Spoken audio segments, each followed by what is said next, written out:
Greetings from the void. This is Journey Through Miro. I am Nullamore, and these are my boys. Say hello, boys. Hello, boys. And they were now going to introduce themselves, starting with the one who has been so gracefully cleaning the house all day. My love. Well, it's really great that you started that when you did. I was about to bring up a helmet anyways, for a bit. Hello, I'm Stephen the Stone, Stephen the Stone on TikTok, Lone Jedi 100 here on YouTube, where I have my own D&D campaign and various other things, such as a brand new comedy absurdity series called Dumbtective. And as mentioned before we started the recording, I have a debate coming up Sunday that will also be on my channel, Lone Jedi 100, all one word. Oh, and I play Yip Yip Nuttail, Cupboard Rogue. I was about to say, did you forget why you're here? You're purely shilling our life's endeavors. Exactly. Hello there. My name is the Black Doctor. You can find me on YouTube, TikTok, Instagram, anywhere, generally where social media is found. I have actually had two debates, one the previous month and one this month, both in relation to Islam. You can actually find on my YouTube channel, which are awesome. Also, check out Dose of Truth for the Dawa Fails compilation, including my debates on there. But why exactly are we here? I'm here playing Balgroth the Dark, Paladin of Vengeance. He's already died once. And I won't do it again. What can I say? I die hard. Yes. All right. I am at the Jitsu on social medias of many sorts. I work in a highly regulated industry, so I don't think I'm supposed to talk about my job on here. But I play the role of Isaiah Yeager, Magus extraordinaire.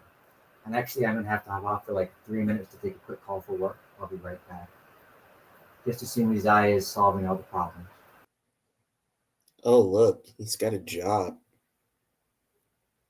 Well, that's kind of rude, but okay.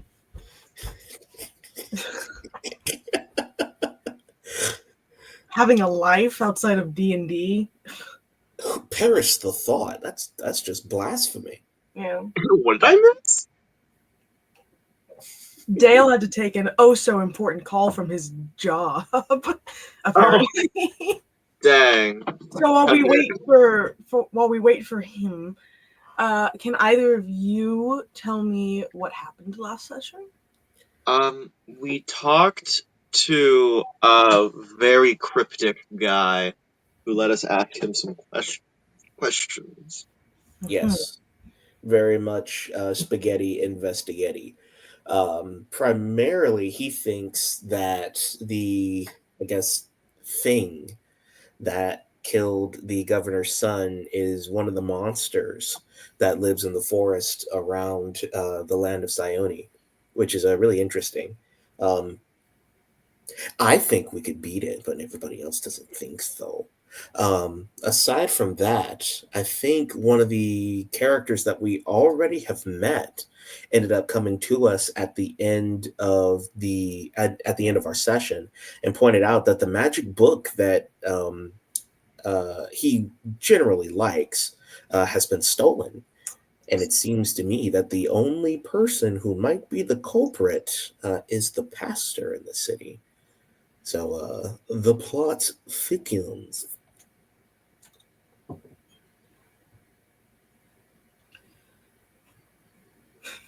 That's all I got. Okay, I will give both of you an inspiration. Sweet. And just to clear some things, because it has been a second. The person who came up to you at the end of the session was Admantha, the Undertaker. The Vulture, Aarakocra. And he told you specifically that his spell book was stolen. the spell book of which he uses to help prepare the dead for their funerals. Other than that, everything else you said can be taken as truth in your own mind for now. I don't know if Dale necessarily would want us to wait for him because he fully left. He's not even in the chat. I'm going to send him a quick message.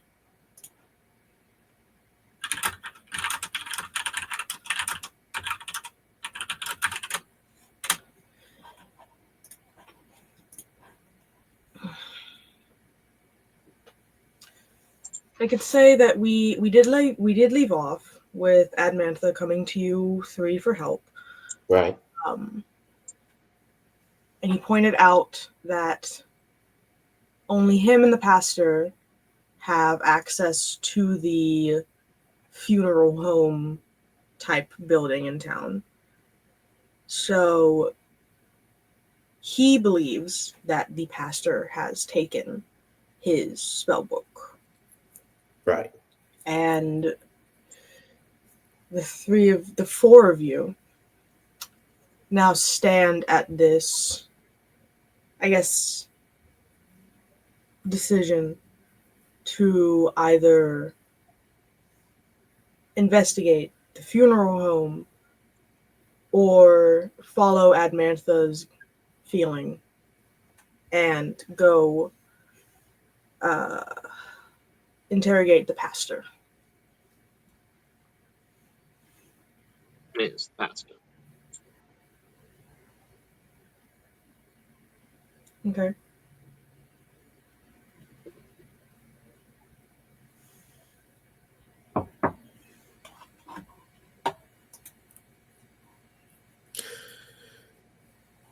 Well, I don't know if I might be lagging, but for me, I would probably investigate the building first. So that's Okay. one. That's one for the pastor and one for the funeral home. You underestimate the willingness of Yip Yap to follow whatever Balgroth thinks is the best course of action. That is fair. I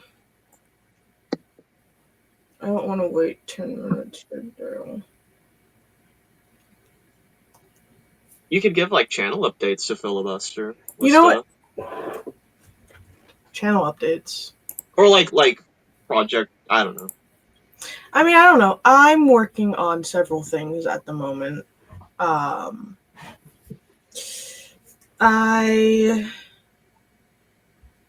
am working on my books. I don't know. All of my projects. What kind of books? I wrote a no sleep that I want to post at some point. And I'm also working on a short story about a guy investigating this cabin that he's being paid to investigate because the cabin is a pirate ship that was found in the middle of a redwood forest. Ooh. And renovated to be a cabin. But whenever people go to stay there, they either don't come back or they come back changed in some way. Interesting. Yeah, we're both working on that sort of story. We collectively came up with basically a prompt of this boat in the woods, and we've both ran in kind of different directions. Yeah, I took a more modern take on it. Does it end up flying? His does. His is a full flying Dutchman. Mine is psychological horror, which is where I thrive, I think. Oh yeah, yours is definitely, your realm is definitely psych horror or things of that nature. Stevens is more whimsical, fantastical, and I mean it pretty much is shown throughout your guys' leading through your particular campaigns. Actually, it's part of a series I'm working on called Grimsbrook. It's going to be more psych too, but she's taking a much more grounded approach than I am. I'm taking like a. Have you ever seen the movie Fractured? Yeah. That's what I'm doing. Kind Okay. of. He's taking like a Lovecraft vibe. Yes. Yeah. Grimm's without the racist cat. Without the racism. very without. Very without. I kept all of the vibe of Innsmouth, none of the near racism.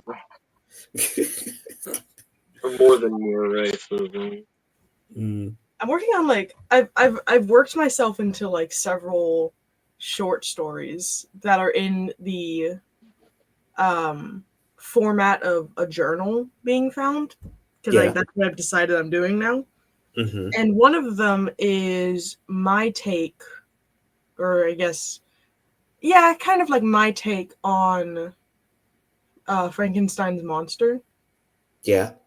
Where it's like this Dr. Savant is the name of the character. And they are just trying to, they're not trying to make the perfect specimen like the way Victor was. They're just trying to bring life back into something, back into a humanoid. They've already succeeded in bringing life back into like dead animals. But now they're trying to do it with a human, and it's going to go from there. I'm also working on a short story of a family I've created the past few weeks called the Belmonts. I'm just making a short story about them. Do they hunt vampires? No, they're like my version of the Addams Family. Or the Munsters. The Munsters. They're my version of the Munsters. They're amazing. And it's tied into and the story universe I'm working on. Yeah. And it's amazing and wonderful. Wow, it seems like you guys' stories always end up tying up together. It's like you guys are closely related or anything. It's crazy how our lives are so intertwined. It's interesting. I just can't put my finger on it. It's a mystery.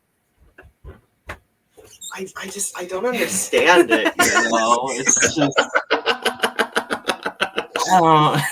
I mean, I don't know. I'm gonna need. It's so strange. Now I get it. Yeah, I've wiped it up. Oh, that's hilarious. Yeah.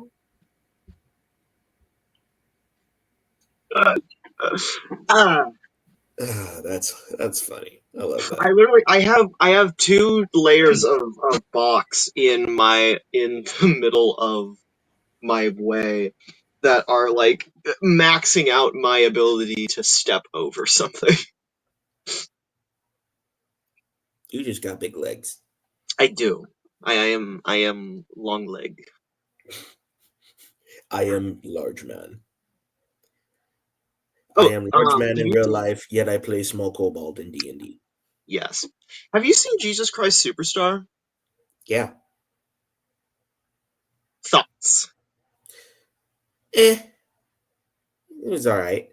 I mean, the storyline is, I don't expect it to be orthodox, but the performances are really good. Yeah. Have you seen Jorge? Clips of Jorge in Jesus Christ Superstar? She sent me one thing. I didn't fully watch it, but that's interesting. So how we watched it, we started listening to just the original album playlist, well, a remaster, and then we found a playlist on YouTube which did not involve the overture, the opening number. And so we went into it thinking, oh, okay, this is like supposed to be a period piece with music.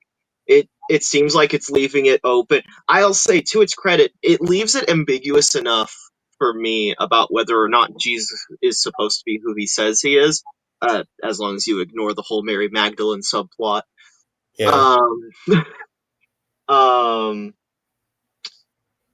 but and then if you cut out the opening scene where they get out of the van and stuff and throw Hmm. all the weapons and stuff, it seems like this very properly diegetic thing that slowly gets crazier and crazier until Yeah, there's a machine gun in the temple.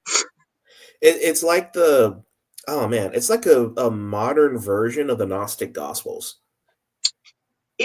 I don't know. I think its only real problem, the only real problem I have is the Mary Magdalene part. And Jesus is in those early numbers very heavy-handedly being cult leader-y. Hmm. Other than that, That's particularly what I'm getting at. that's fair. But like other than that, it's I think the grittiest take on that story. And I kinda like I kinda like that. It's very interesting.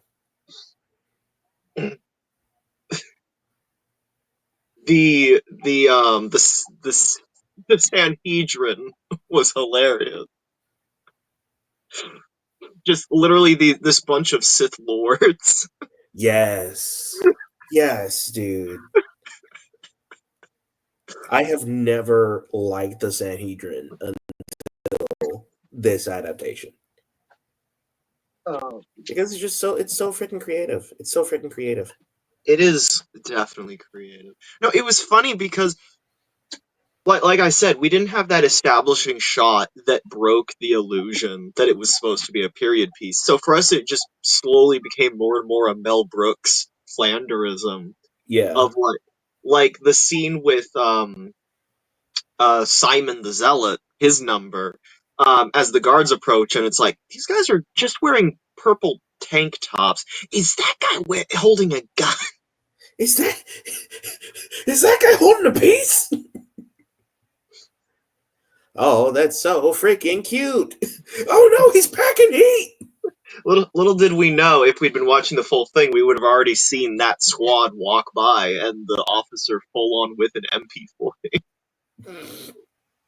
Well, it's subtlety, you know, it's subtlety. You know what would be what would have been too much, but what would have been funny and accurate is if, since they're Romans, if they had World War II Italian guns. Yes. That will work really well. I wonder if could those ban it? I also do not But of remember what. course, I mean, we're also considering them possibly being Roman soldiers, but also the Jewish guard, because Jesus Mm. was first arrested by the Jewish guard, but he was executed by the Romans. So there could have been at least two different squads with two different costumes. They could have had them full on. Ah, yes, the Carcano carbine, which could also have a bayonet affixed. So that'd be great. Mm. You see, this is what happens when theology nerds watch musicals. I'm sorry, I'm not drawing on theology. I'm drawing on history. Oh, I know. History and theology nerds. I mean, we end up being brothers anyway. Yeah,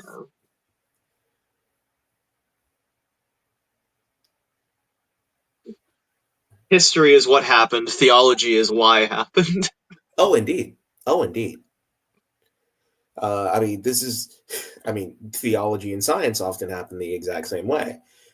Science says this is how it happened. Theology says, well, this is why it happened. This is who started it. This clock goes here. Who placed the clock here? Well, it certainly wasn't your mom, James. That was supposed to be a joke. You guys could laugh. uh,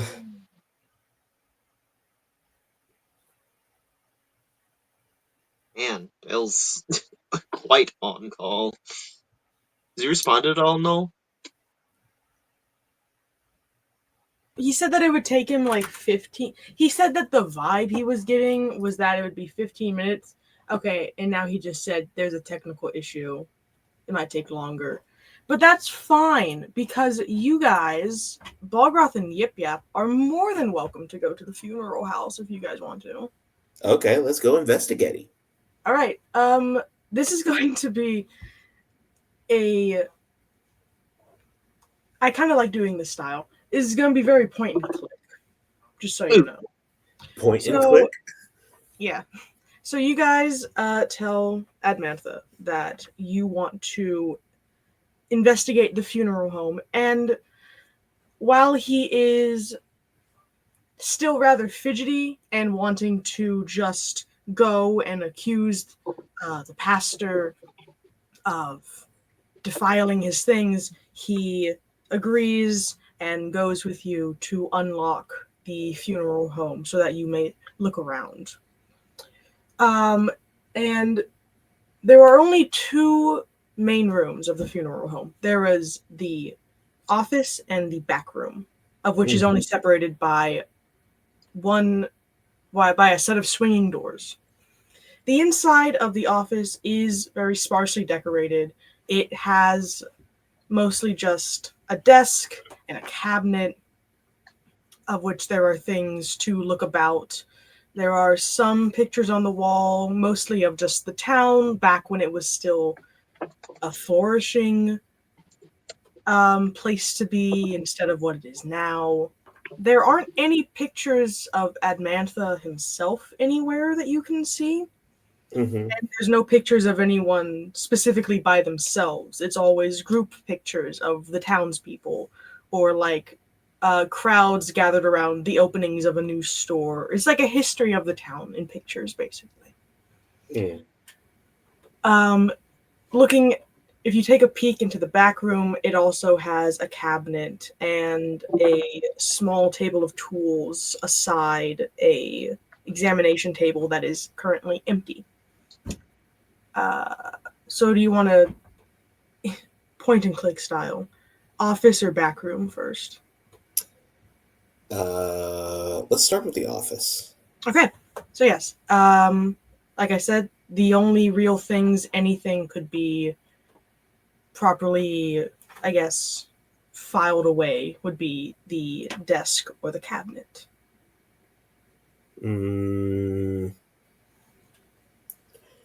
Take a look at the desk first, because the desk will probably contain a little bit more sensitive information on first glance. But if we need to, we'll take a look at the cabinet. Okay. As you go to look through the desk, one quick thing. And it's not entirely necessary if you haven't been keeping track, and it's fine. But it is now like afternoon, so it's been a couple hours. You still have disguise self up? Yeah. Okay. So you go through the desk, and Admantha isn't exactly thrilled to see you going through his personal stuff, but he doesn't stop you from doing so. He kind of stays back to let you investigate in your own way, kind of just fidgeting by the door, more or less. In the desk, you find a small prayer book, like with hymns in it and stuff, mostly of the Tellurian tellings. Some words and sentences are highlighted, but nothing exactly concrete sticks out. Mm-hmm. In another drawer, there are three drawers, one of them is locked. In the second drawer, you find a small necklace that has a pendant on it that you do not immediately recognize. But it's just kind of held in this like small box. It's the only item in this drawer aside from like pencils and stuff. I pick it up and show it to our Aarakocra friend. Do you know what this is? Could you tell me what this is? That is my pendant of Mina.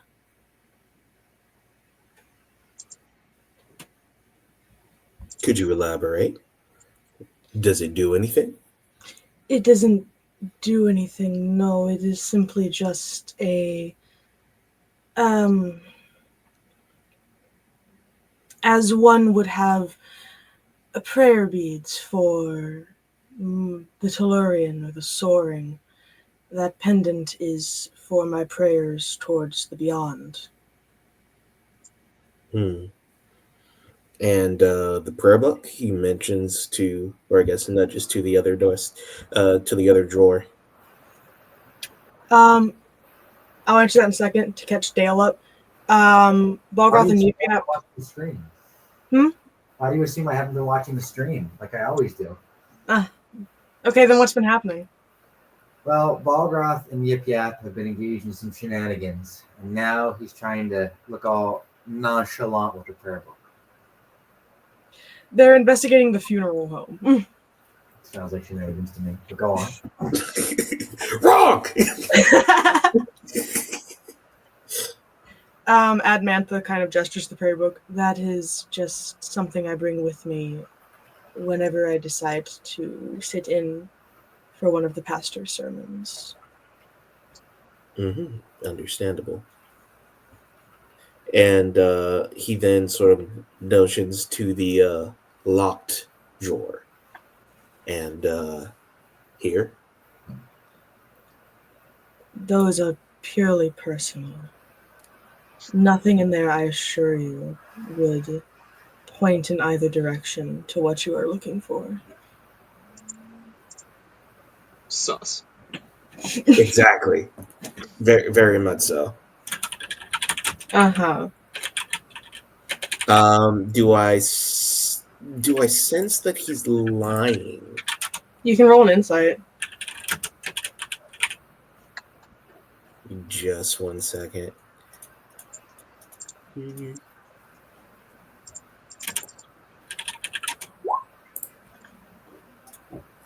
Damn.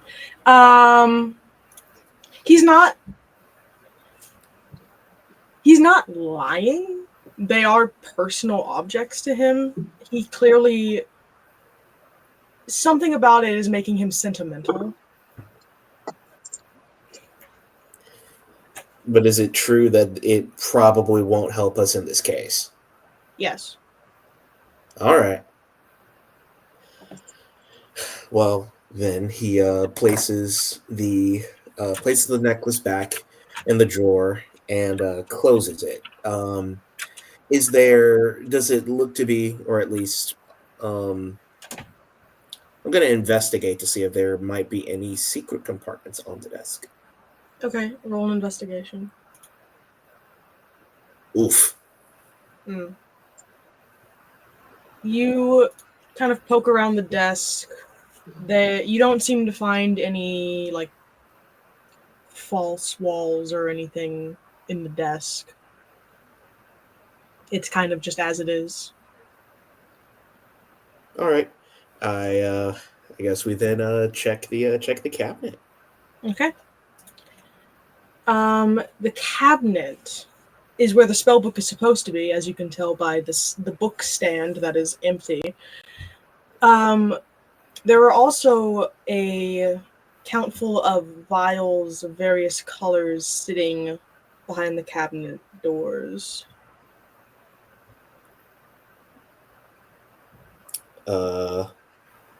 Your I guess spell place, if I'm not mistaken, or a place for you to work on your spells and potions. Well, you're asking Admantha? Yes. This is where I keep my spell book.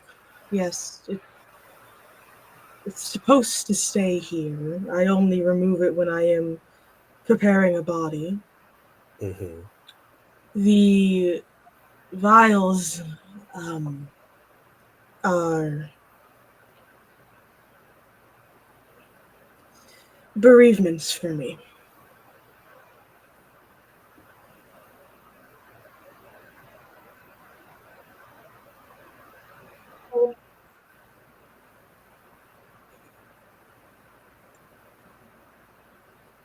Hmm.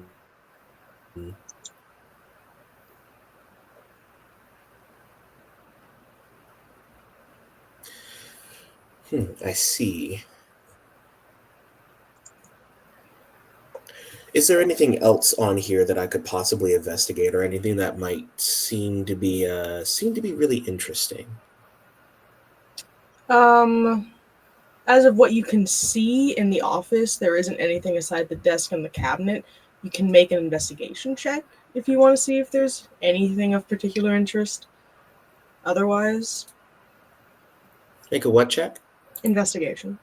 Ah, well, then roll another investigating.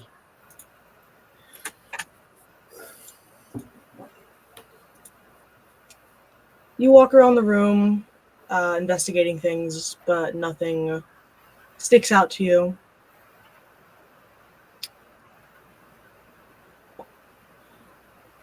So that leaves the back room.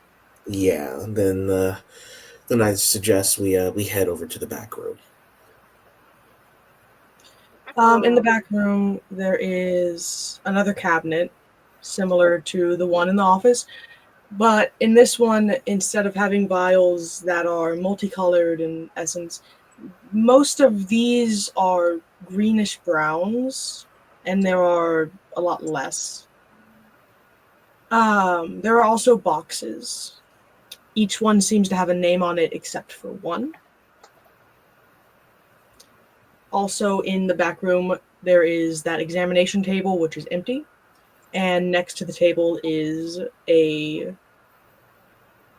kind of a platform where there are tools meant for preparing the dead. Mm-hmm. My immediate attention goes to the boxes, Mm-hmm. especially to the one that is unmarked. Uh,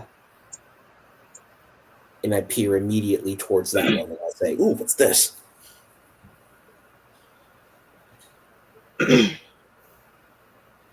um, that is a box I just haven't gotten around to labeling yet. Nothing. These boxes contain the belongings of the deceased. Things that have not been claimed by family or friends stay here. Hmm. Is it available for at least perusing or taking? If you find it necessary, if you find it a necessary step for locating my spell book, I assume so. Oh, of course. I immediately go trying to look in here. Which you go for the unmarked box? Yes, the unmarked box to see if there's anything that might slightly be of interest or anything that might pique my interest. The only things within the unmarked box are some pieces of jewelry that have been very carefully wrapped in, like, cloth. Hmm. Nothing of seemingly of particular use. Uh, Balgroth sort of turns around, and the only people who have access to this are you and the pastor. Yes. Hmm. I sort of look around to see if anything is, or at least what would seem to be out of place. For example, things knocked over, or things um, that, or at least like moved boxes where there used to be like dust covering a particular place, it having evidence of a box that is moved. I probably won't see a thing. uh, yeah, nothing sticks out to you. I can also remind that Yip Yap and Isaiah can help. Yeah, I was also going to say, yip, yep. And Isaiah, he waves a hand in front of his face. I kind of need your eyes for this one.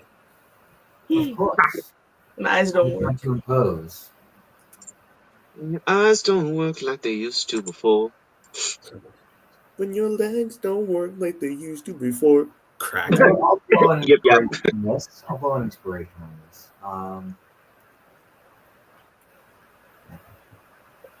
Okay.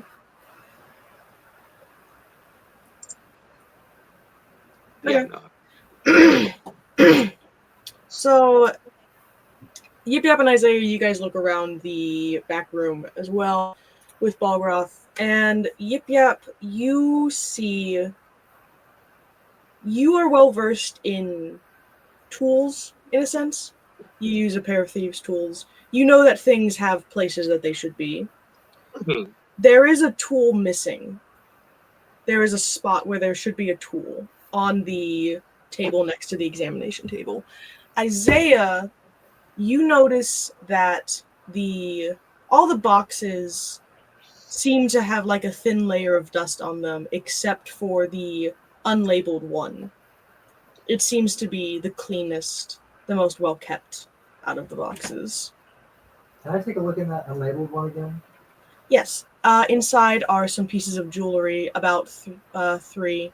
There is a necklace, a bracelet, and a pair of earrings, all with a metal you can't quite identify. They are all cleaned and they are all wrapped in cloth to keep safe. If I were to detect magic, would I notice anything unique about these? No. Hmm. What are these? They are the personal effects of a recently deceased. What's are all the affects merely kept here? I noticed the others have quite a bit of dust on them, as though they've been here for a while. Well, yes. What is held in the boxes, as I said, are the things of which were on the person's body at the time of death. And sometimes friends or family will come to collect these assets. And they're held for perpetuity otherwise? Yes, unless there is a will saying that these effects are given to family or friends, they stay here. And is there a list, or is it merely whatever's put in the box? Pardon? Is there a list that of these things, or is it simply organized by box? I I know what is in each box. I see. Interesting. I put the necklace bracelet. Who would die with this one? Yip Yap's gonna take out his little piece of copper and just whisper to Balgroth, like, hey, there's a tool missing. We should ask about that at some point. Admantha seems to get kind of visibly nervous and more antsy as he keeps looking in the direction of the church. Those are the pieces of jewelry from a young woman who died recently. Hmm. Cause of death?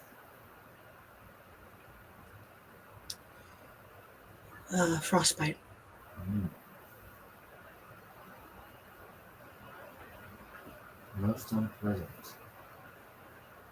Hmm. I'll place them back in the box. Balroth, what are you hoping to find here? Just any evidence of who or what could have taken the spell book. Um, I sort of look down at Yip Yap.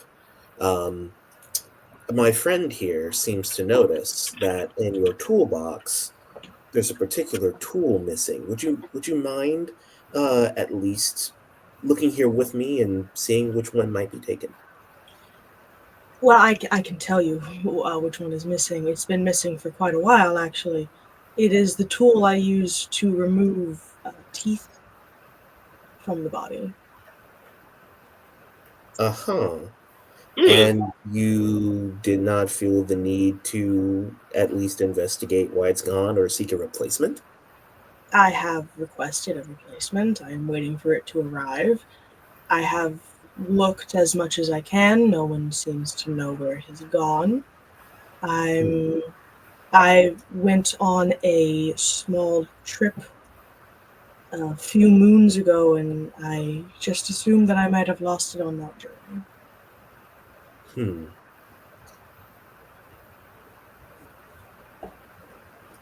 I look at Yip Yap. Do you see anything else that's missing? No. Hmm. Well, I'm all out of ideas here where to look. Do you guys have anything in particular? Atlanta, you don't have any way of tracking your spell book, then, do you? Inherently? Not. I can tell if it is very far away. I know it is still in town. It's good to know. Are there other magic users that might have use of it? Or known to use? I know that the pastor used to be a traveling cleric before he settled into this town, but he doesn't really use magic anymore. Hmm. At least he hasn't for a very long time. Hmm. What do you mean he hasn't for a very long time? He hasn't really had need to, other than to bless some people. It has typically relied on me to use magic to prepare the bodies. Hmm. So, answer me this. If you do believe that the pastor stole it, what do you think his purpose would have been?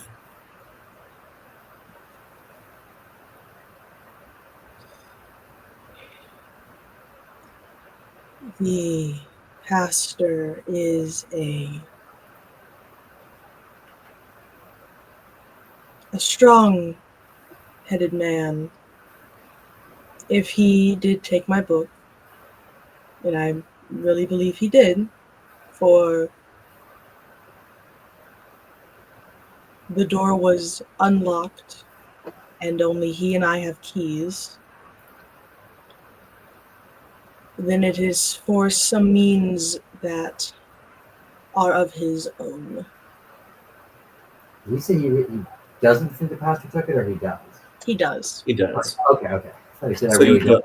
don't. So long story short, you don't know why he would have taken it, aside from Not something not personal, anything specific, no. I have an idea. such as. I think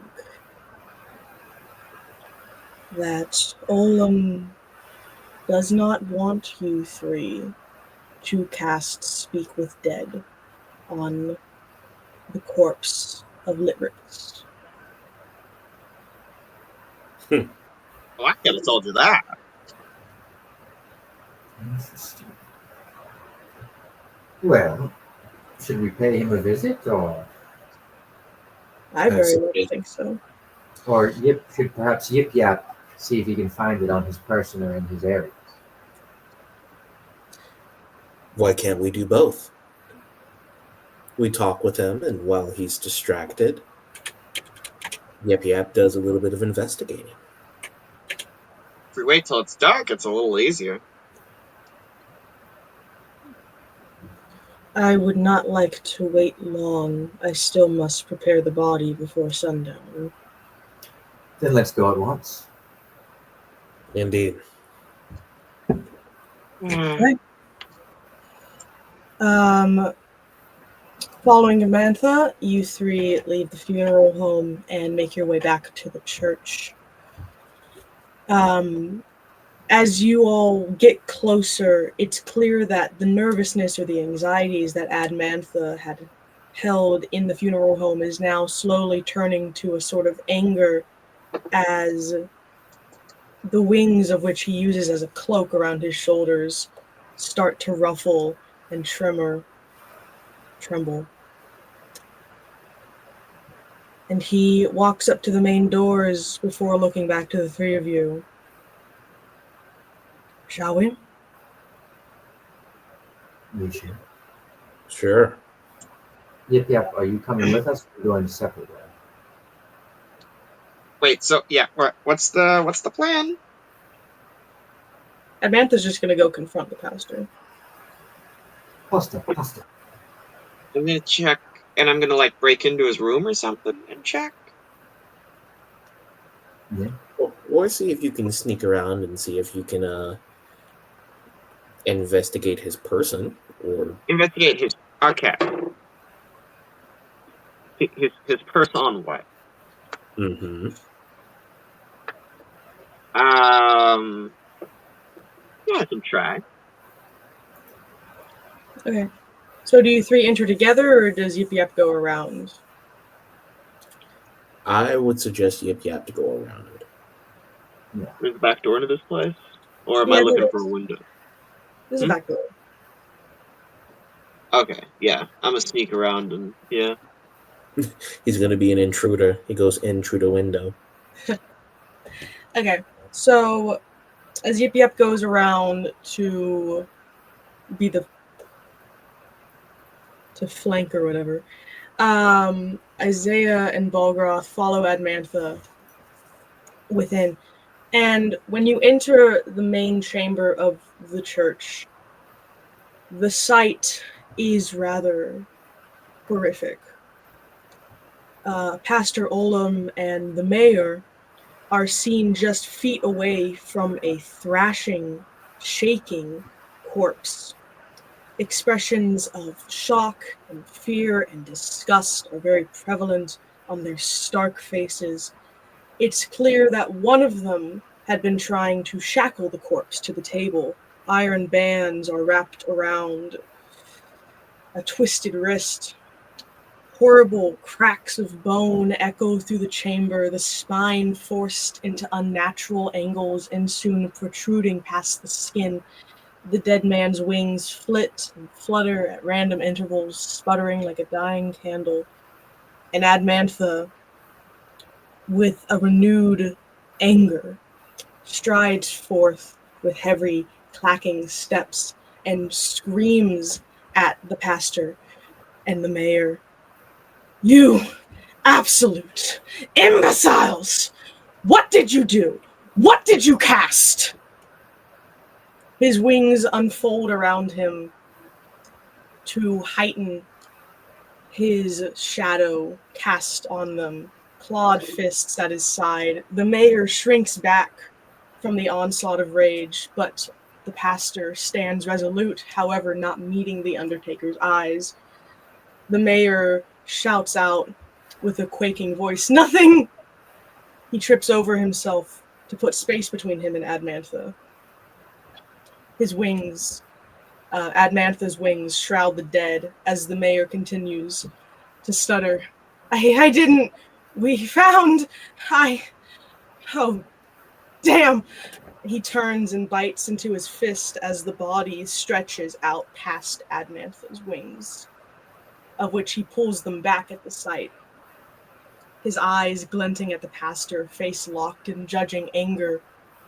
The corpse of Litwix, son of the draconic governor, Zestiel, is elongating with each crack and creak of his bones until his limbs are spilling over the table, each muscle beneath twitching out of rhythm with each other.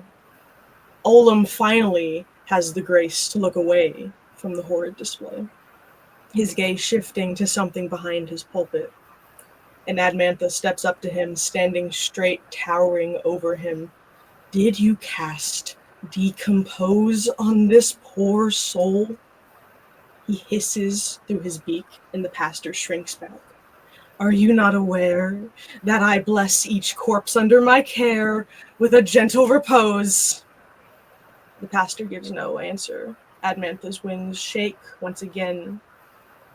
He begins, Are you not aware the repercussions of this?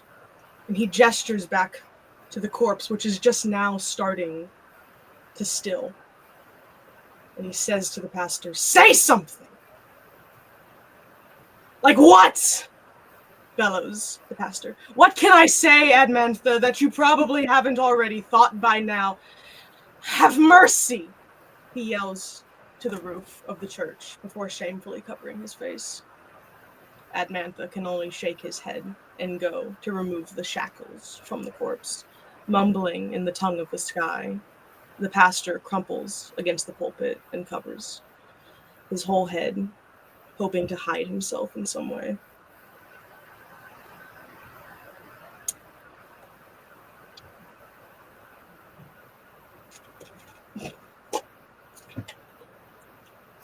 I apologize. Give me 1 second. I'll be right back.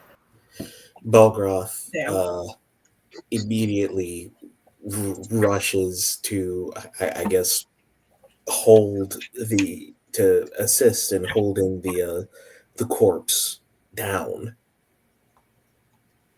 Admantha gently pulled you back as the corpse is now completely still, and he is just trying to fix whatever has happened. But it will take some time.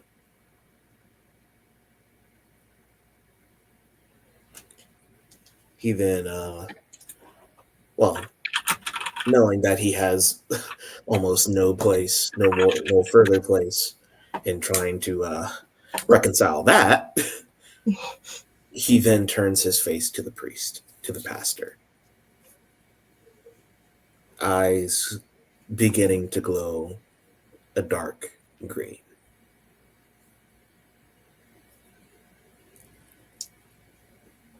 The pastor, still with his head in his hands, is just a mess at the foot of his pulpit, shaking and trying to calm himself from the act of which he has been caught in. Balgroth stomps his way towards him, so much so that the strength of his footsteps begin to almost feel like it shakes the very foundation of the church as he steps to the pulpit and looms over the pastor. What have you done?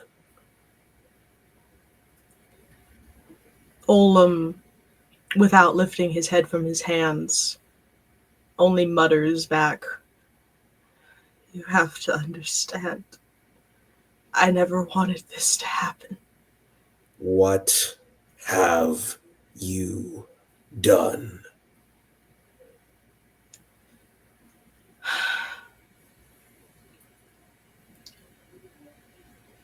I didn't want anarchy. I didn't know this would happen. And so you stole. You acted without warning. You acted without help. And in doing so, you ended up desecrating a body.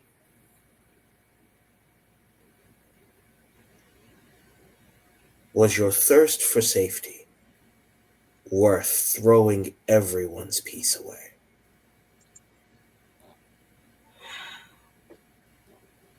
It is such treacherous business that I am very regretful of.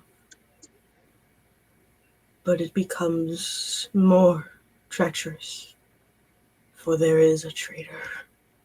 And he looks up slightly from his hands to I, the mayor, and Admantha. Yes. Treacherous business.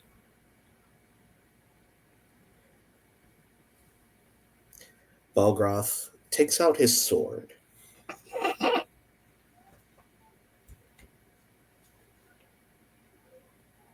Tell me who. I don't know exactly. And But that causes you to do this?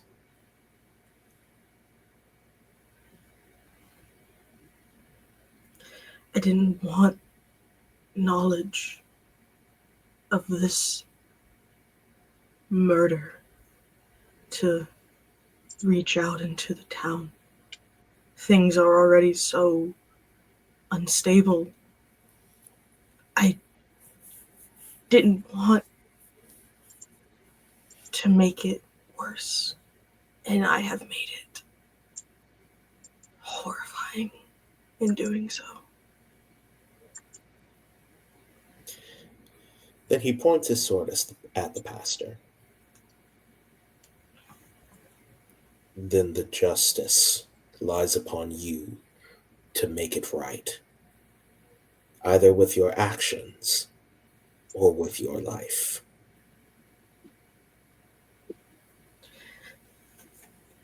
Your Majesty, I implore you to see my reasoning of trying to keep this as quiet as I could.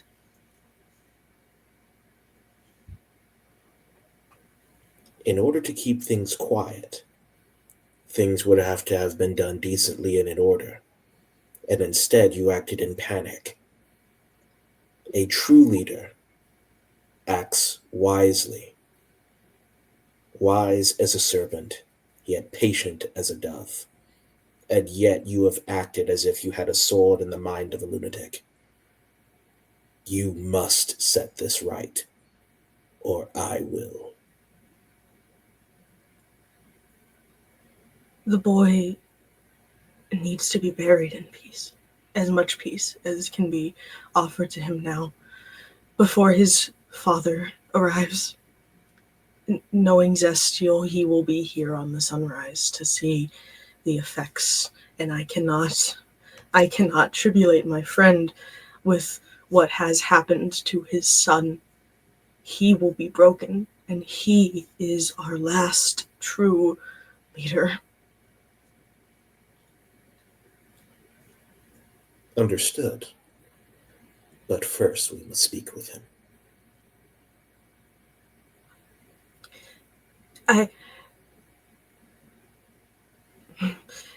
If I can, I have no room to make requests, I know. But when Zestial does arrive, and he asks of what happened to his son, we will tell him it was goblins. In hopes that will spur him to finally counter those menaces. And word of this will never leave my mouth again.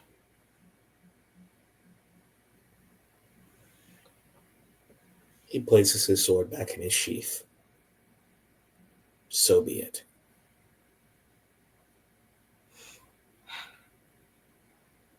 He lowers his head back down into his hands and continues to just sit against his pulpit as he continues to try and calm himself down. Yip yap. What are you up to? I'm unlocking the back door? It was unlocked. Oh. The door opens and I'm just hanging on to the knob, looking around, and I skitter in.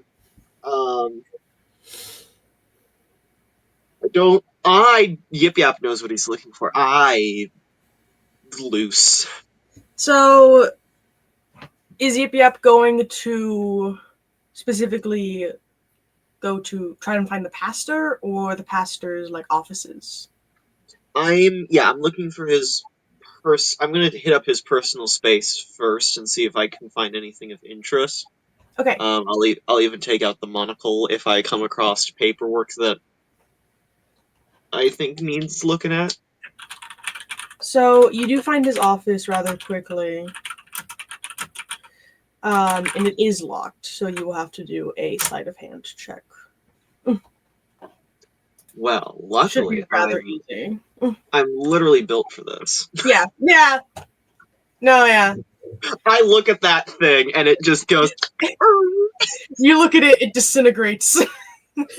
He just gives it a glare. Okay. So you enter the pastor's office. It's It's very homely. It feels like the type of like home office someone would have. There's a desk with a nice looking chair, a bookshelf with a smattering of religious texts, and upon the walls and desk are some pictures of him with who you can assume is probably his wife, him with who you could probably assume is his daughter and wife, family pictures, things like that. Um, and yeah. Nothing of interest on the desk? On top of the desk, outright, there is only um, the prayer books that he was using in the last sermon. Just the religious text of the Tellurian and Soaring are open. It turned to specific pages. He seems to have been like taking notes, probably for another sermon, probably just overlooking his notes from the last sermon. Um, on the desk is another picture of specifically just the young woman who is in the other photographs. You probably could assume that this is his daughter rather than his wife. I'm gonna rifle through his drawers really quick. Okay. What's in there?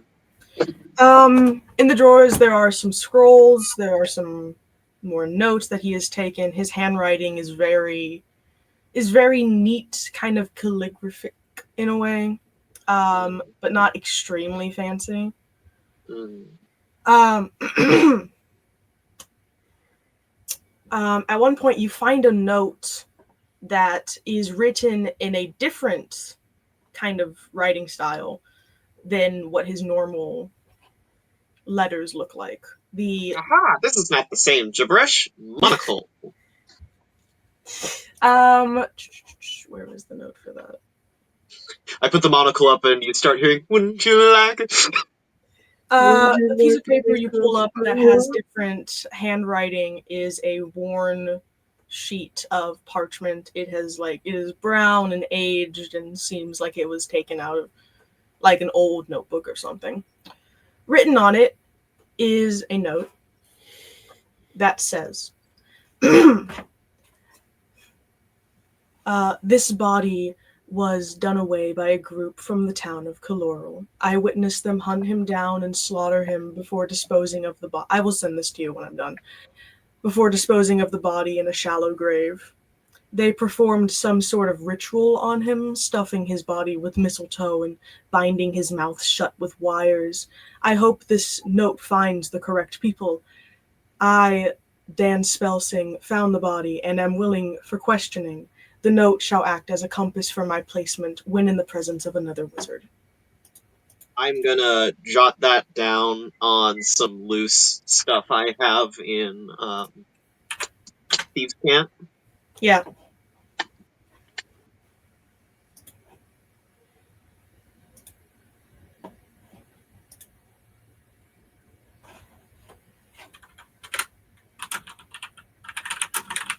An advanced vocabulary for Thieves' Camp. It's okay, guys. He's saying it in Kobold. He can use bigger words. It's okay. That makes it okay. It makes it okay.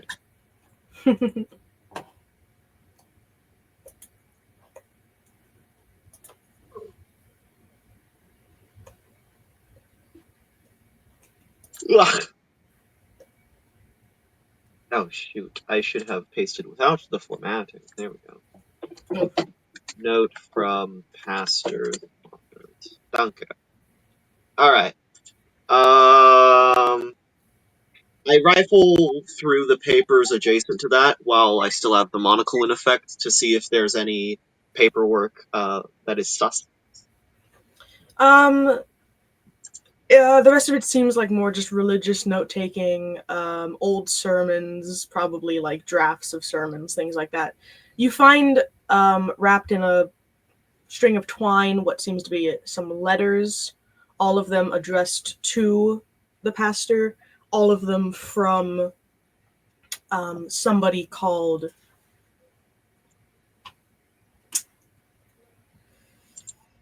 Why didn't I think of a name for this? The fire god. Hold on. Did I write down a name for her? Did I write down a name for her? I don't know, did you? Shh. Did you, narrator? Stanley, listen.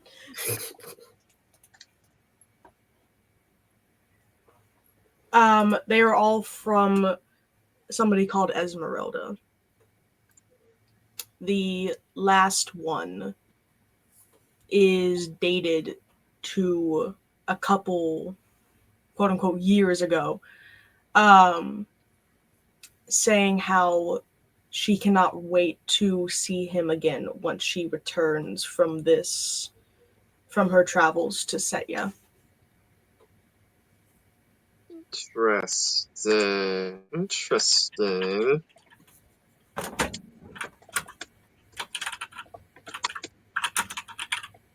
Do the pictures on the desk and wall look like an Esmeralda?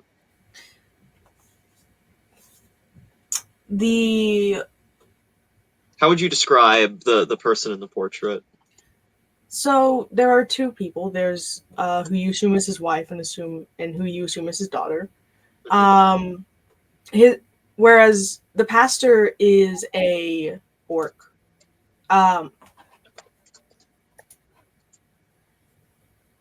Right? He's a half orc, half Ursaean. That's what the pastor is. The wife and daughter look more elven. It seems like the daughter got like next to none of the traits from her father. Right. Almost as like a spitting image of her mother. Right. Elven in features, kind of dark hair, with very pale skin, and both of them have very bright blue eyes. Okay, noted. Okay. If nothing else seems of note, Yip Yap's gonna just kind of pack things away. Checking through all the drawers, is there any knickknacks that kind of catch Yip Yap's eye? You find a small wooden idol that at the base of it, written in Draconic, says Tiest, which is a sort of minor deity under the umbrella of the Radiance.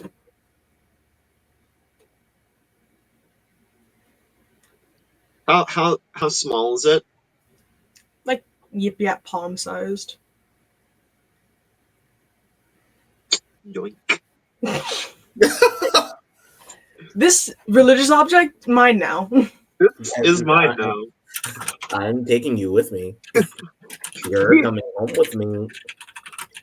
This table, where did you get it? This is a particular kind of stone that we mine at certain depths for funerary service. Is that going to be Yip Yap's time in the office?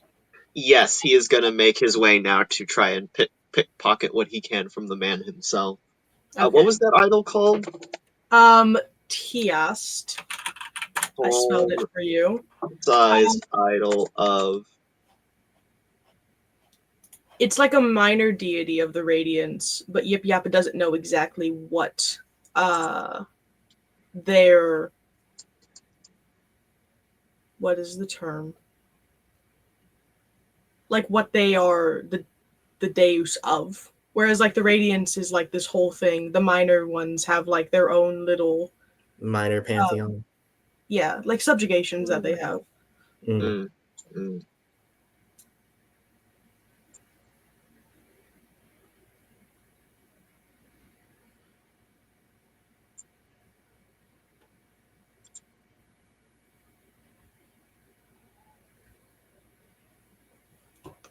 Okay. So yeah, I'm gonna... Probably about the time where he's holding the sword out, Yip Yap's gonna break out into the sanctuary, very gently opening the door. Sanctuary. I'm gonna try to sneak up I'm gonna try to sneak up behind the priest While he's crying. Basically. while he's not looking my direction. Well, Ideally. he's looking into his hands. So Because he is crying. Do I see him? Okay. Balgroth, you probably see Yip Yap. Gnome Yip Yap walking up. Gnome Yap. Okay, I'm gonna try to pickpocket him. I look I look at Yip Yap while he is pickpocketing the priest. Roll a sleight of hand as you make eye contact with Balgroth. It's like you have your head directly at the cookie jar. Sir, I'm doing exactly what you wanted. Why are you looking at me? Is this your card? So you, like, very, very carefully, you manage to go through Olam's pockets. You don't really find much of anything except for a bookmark and another folded up piece of paper. I put the bookmark back as I really quickly skim the paper. The monocle's still on my eye. Where the anything? Where are my notes? Okay.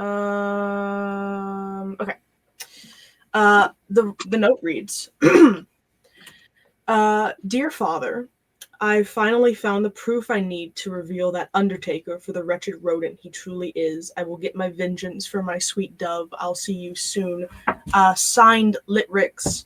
It is noted, however, that because you have seen what the pastor's handwriting looks like, this looks like the pastor's handwriting. So he's forging a letter to himself? Well, it's signed as Litrix, which is the corpse.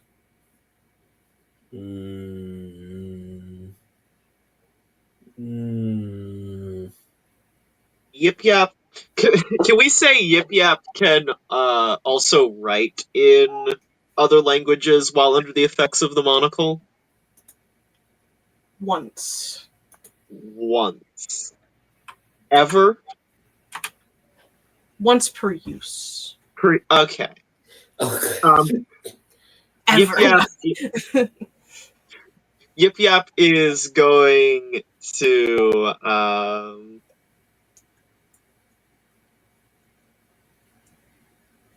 actually Yip Yap doesn't need to. What am I saying?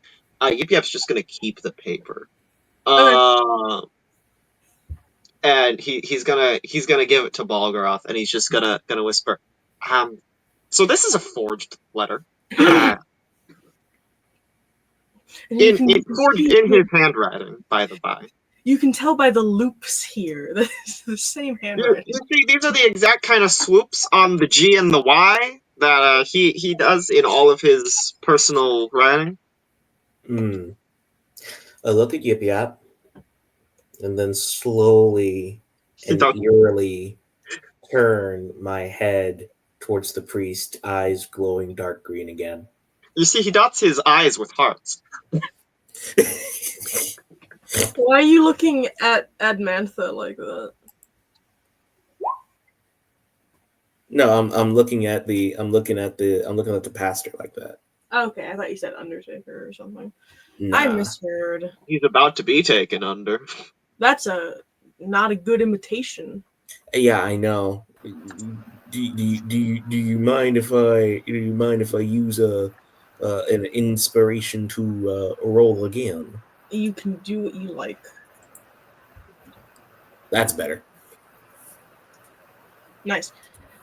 So you look back to Olam, and as if he can feel your gaze at him, he looks back up, confused.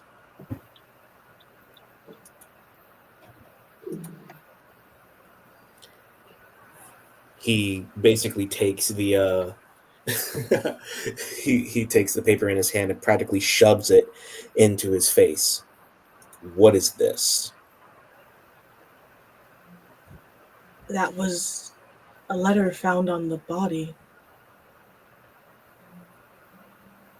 A letter found on the body. Where did you get it from? On the body, of course. That's all. Right. I sneer. On the body, of course. I'll ask the questions here. If it was found on the body, then why is it written in your handwriting?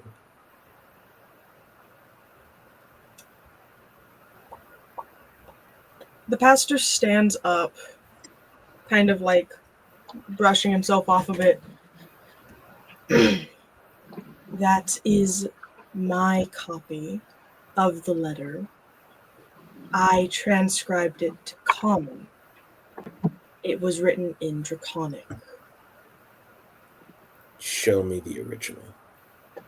He I don't sneers have at it. him. What's the Where? back?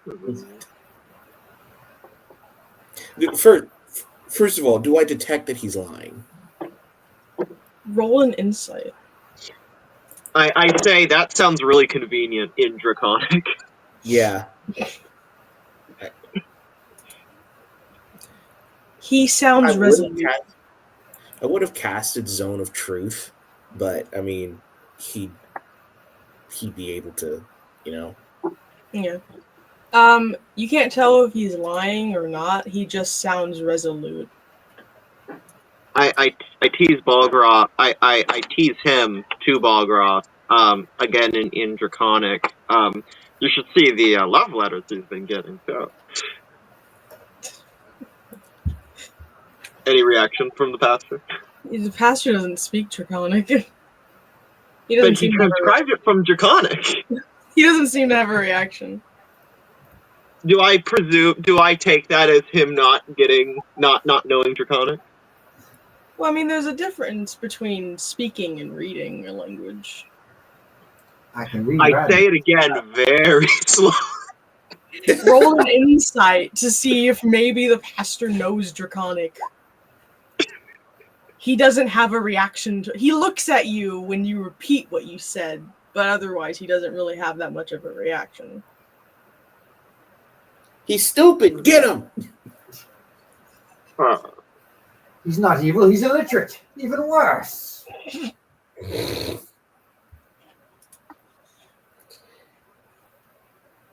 He doesn't seem to know Draconic, does he, Yip Yap? I don't know. Not very forthright if he does. Well, then why don't you show us the original? What do you mean that you don't have it?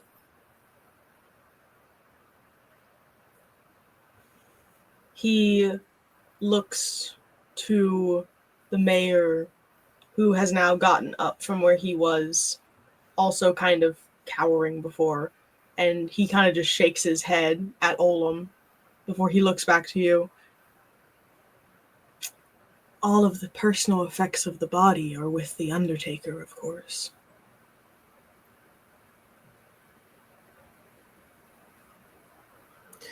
I look towards the Undertaker and ask him, have you seen a letter written in Draconic on the victim's person? Admantha, who has finally seemed to be able to fold the body back onto the table in a kind of kind way, slowly looks up. I have not gone over everything that was on the body yet. I was going to do that while I was preparing the body. Is there something of interest? A letter, apparently, that was found on him that the pastor copied from Draconic to Common. Admantha looks at the pastor, looks back to you. Well,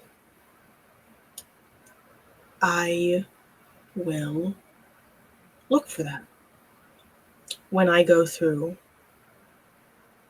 the personal effects of Litwix.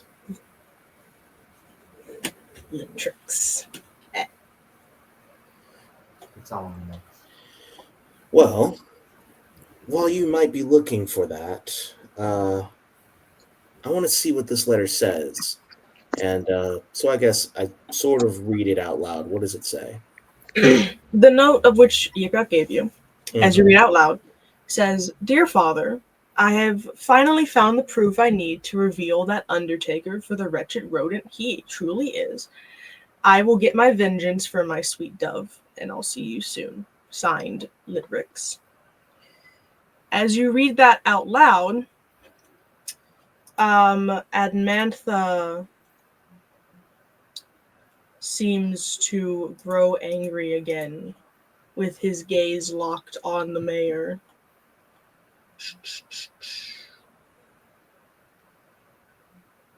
Wait, I need.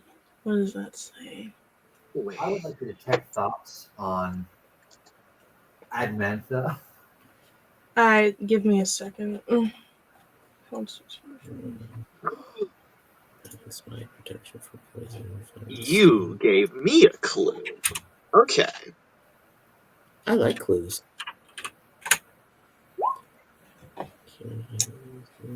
Um. Well,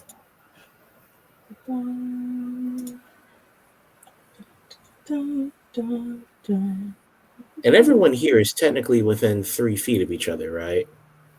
Uh-huh. They're all like within everyone except the mayor, who was like trying to edge his way out of the church right now, is within 10 feet of each other. I'm just doing something really quick.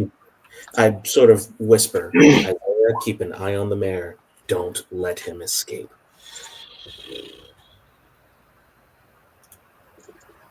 So after you read the letter out loud, Admantha looks at the mayor as his eyes start to glow white, and in just a gasp from the mayor, he starts to shrivel into a mummified version of himself as Admantha reaches out a claw and starts to slowly close it while staring at the mayor with as much rage and hatred you have ever seen on this Aarakocra's face before. Up until just the mayor can stumble onto his knees and gasp out, I'm sorry, as his bottom jaw turns to dust. That's when Adamantha stops. is And it Adamantha or Admantha? Admantha, sorry. Did we just witness a murder? Lord? No, the mayor, the pastor is still alive. He just no longer has his bottom jaw, Oh, and he looks like a mummified version of himself. Oh my. How far is the mayor away from me again? He's like 2 feet away from you, specifically. Oh, is he trying to go anywhere? No, he's on his hands and knees, Okay. clearly in a lot of pain. So it seems like the pastor has lost his tongue. no, that's the mayor, right? No, it's No, pastor. it's the Okay. pastor. Okay. So the pastor has lost his tongue. I was going to say, Isaiah, if you could at least transmute his thoughts for us. I will. Yeah, I'm going to do detect thoughts on him. Alright. What is the meaning of this? What's even happening right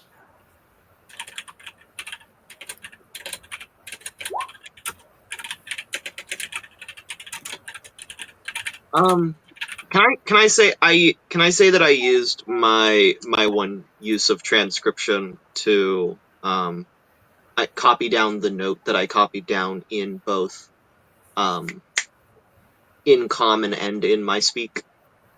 If you can't. The note you found in his office? Yes. Yeah, Okay. sure.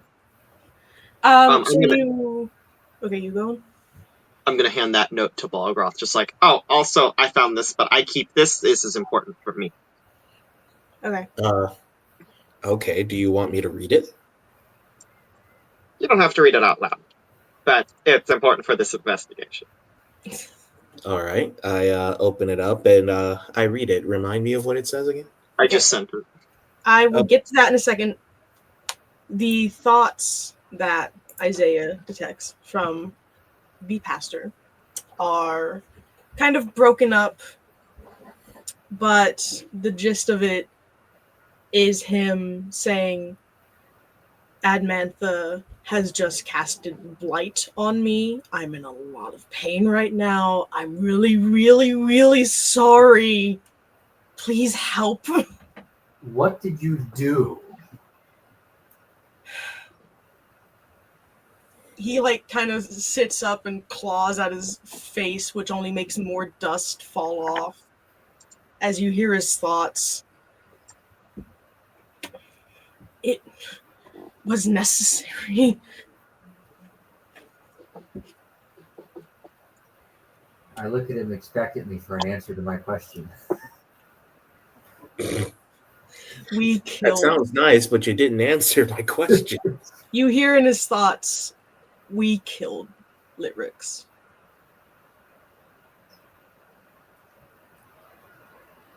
Why? And just so I understand, the note we just read made it seem like Litrix had dirt on Admantha or the pastor. So the note that was just read Yeah. was what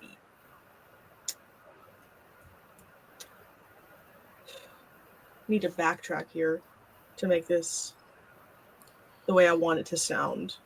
I still think it was forged by the pastor. But like the note seemed to say he had dirt on Admantha. Yes. And okay. Litrix. That was my understanding. Just wanted to make sure that I hadn't like mixed up names in my head. Okay. Yes. So they killed this. Why did you kill him? Because he killed my daughter. What? You're not hearing this yet. I know. I'm saying this out of character. Yeah. Is this note that was just read even real? No.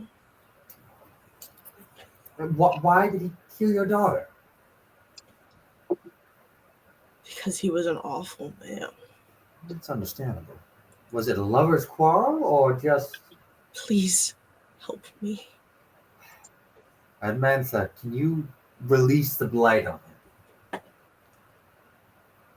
It can be healed, but I won't do it. Balgroth, heal the man. Use your greater restoration. Right. I walk over to him. Let me see. What's my most powerful healing spell? I cast Decay. Let's make it worse. I did it. Right. I'm sorry. Oh no! Your bones are turning to dust. Let me liquefy them. Oh no! Oh no! I cast Lay on Hands. Okay. Or I mean, which one do you think? Lay on Hands or Cure Wounds? Because I'm trying to think. One just generally restores HP. The other one actually heals wounds.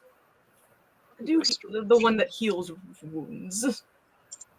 Probably Cure Wounds.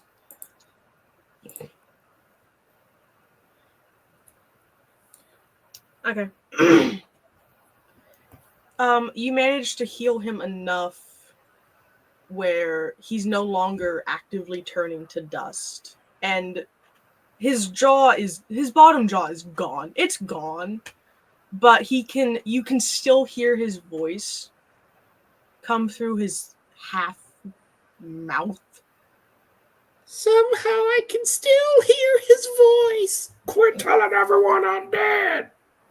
And he slowly stands up, which seems to be the most effort in anything that he has ever had to do as he leans against the pulpit to look at the three of you. Why frame Admantha? Hmm? Why frame Admantha?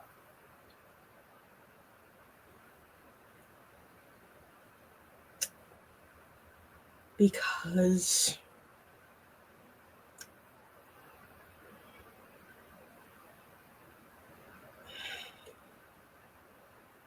Admantha and Litrix had a rivalry.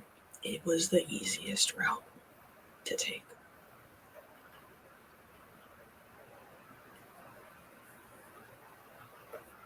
And was the mayor in on this? Yes.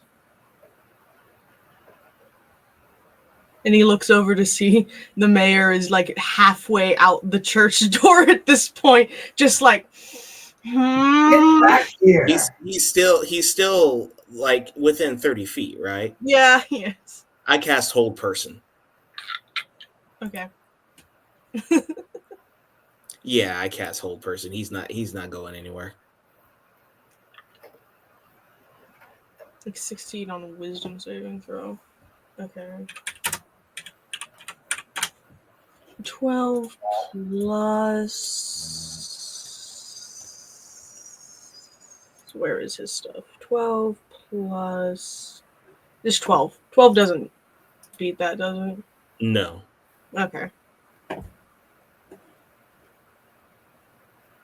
He's paralyzed.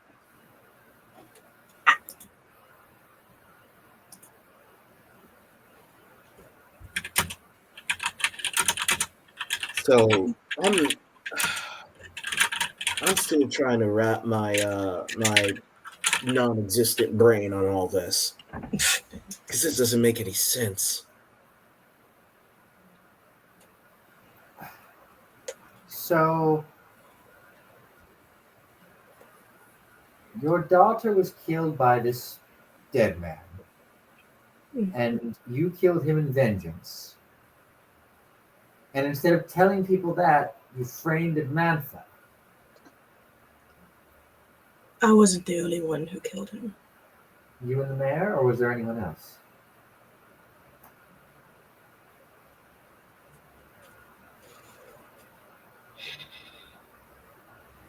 It was a group of us.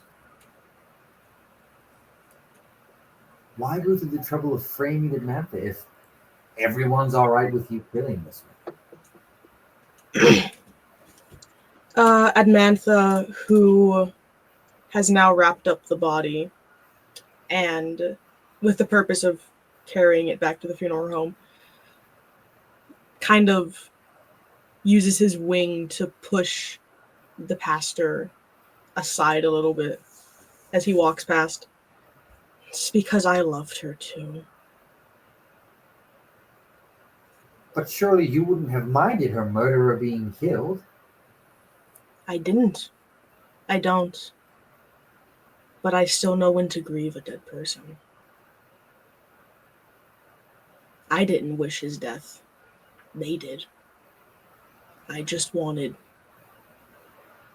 wanted my love to rest peacefully, and she can't even have that.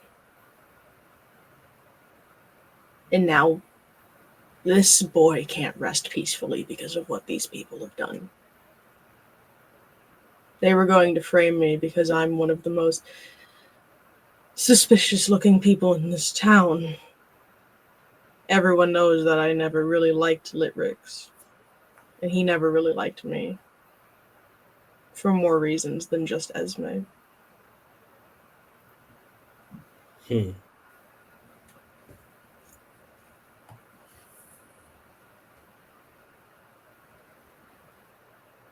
Well, here's our work here is done. I don't think so. Oh, the spellbook, yes. Well, of course we know at least 2 of the people who were involved in this death. But like you said, he wasn't alone, and it wasn't just the 2. Yip Yap, you handed me this note. and he just sort of takes it out and begins to peruse over it. Mm-hmm. He says, well, here's what it says. The body was done away by a group from the town of Caloral. And he reacts with a low growl. I witnessed them hunt him down and slaughter him before disposing of the body in a shallow grave. They performed some sort of ritual on him, stuffing his body with mistletoe and binding his mouth shut with wires. I hope this note finds the correct people. I, Dan Spelsing, found the body and am willing for questioning. The note shall act as a compass for my placement when in the presence of another wizard. And then he turns his face towards Isaiah. You're a wizard. Well, magic man. Well, what? It says the note shall act as a compass for his placement in the presence of a wizard. Oh, And I he thought you hands said lizard. No. Do I look like a dragonborn to you? Right there. Do I look like a dragonborn to you? All right. I will take the note. Do I know This isn't Tales of the Ace here. As you take the note, it starts to fold and like kind of origami itself into an arrow that spins for a second before pointing off in a direction. Oh, I thought it was going to be a paper airplane. You gotta follow it now. No, it's fine. Well, I suppose that I'll be off this way. I don't know if you two want to join me or handle things with these gentlemen. And I prance off. Saunter off. Well, I mean, what do you think, Yep Yap? You think these two will be able to behave themselves while we're gone? My main concern about the question right now depends on the DM responding to a DM.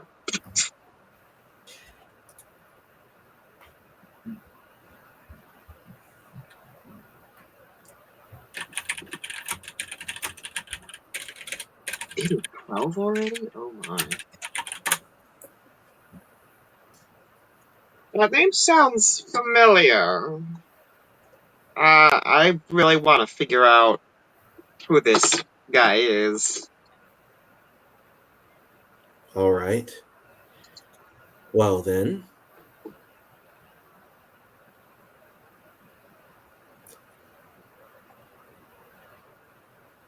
I look at the Undertaker because did he leave already?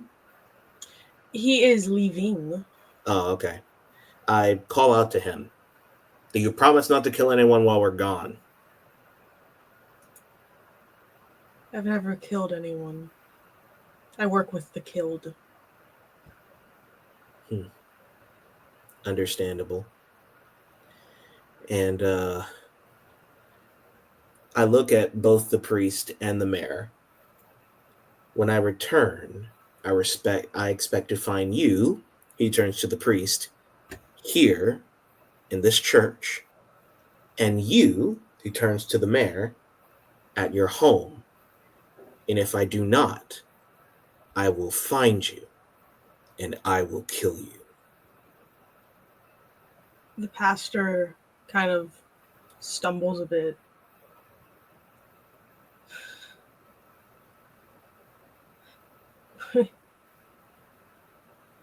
We can't be here alone when Zestiel gets here. Is that the governor? Yeah. The funeral will be in the morning. Zestiel will be here in the morning.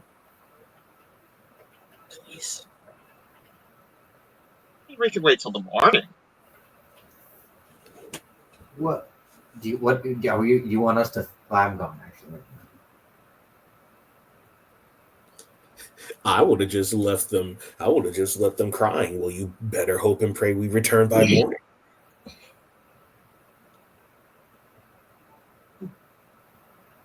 You know what? I'm doing that. You better hope and pray to the Tylorian that we return by sunrise.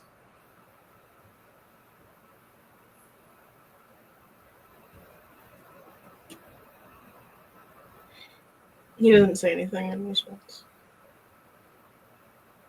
All right, let's go. All right. As you all walk out, you see Admantha walking to the funeral home. In the cemetery, the workings for a funeral has already been set up. You can presume by the only person who's in the cemetery, which is Aiton, who is smoking at the place, watching Admantha. Catches your eyes, and smiles as you walk past. Evening. Are you out for a stroll, fellows? The sound just got super weird for me. Yeah. Sorry. Repeat that. He says, "Evening. Out for a stroll, fellows?" You could say that. Is the arrow pointing at him? No.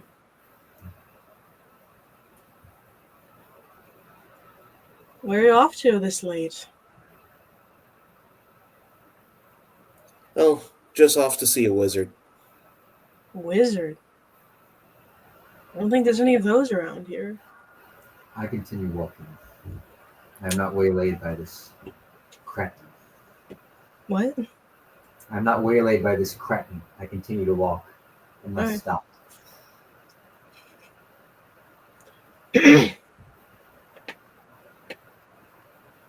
Isaiah, you keep following the arrow and it leads you to like just the edge of town. Keeps pointing out towards the forest. The sun has fully set by now. It's dangerous outside of town, right? Yep.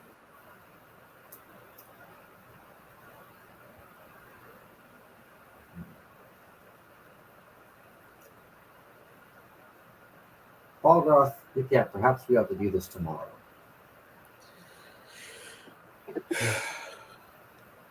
All right. I honestly thought that would just make them afraid a little bit more, but I'm fine with leaving that the way it is. I can wait. Yeah. Very well. Then I I shall suppose return. we head back.